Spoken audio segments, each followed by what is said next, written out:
নমস্কার বন্ধুরা, আজকে বানাচ্ছি মটর পনির। মটর পনির বানানোর জন্য এখানে পনিরগুলোকে আমি টুকরো টুকরো করে কেটে নিয়েছি।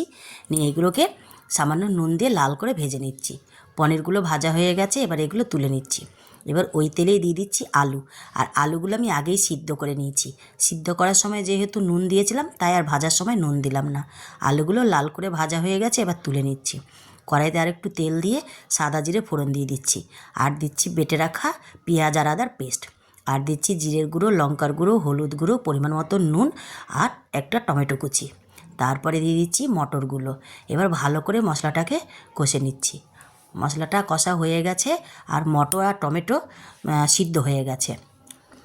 এবার ভালো করে মশলাটা কষে এর মধ্যে দিয়ে দিচ্ছি আলুগুলো দিয়েও বেশ খানিকক্ষণ কষে নিব।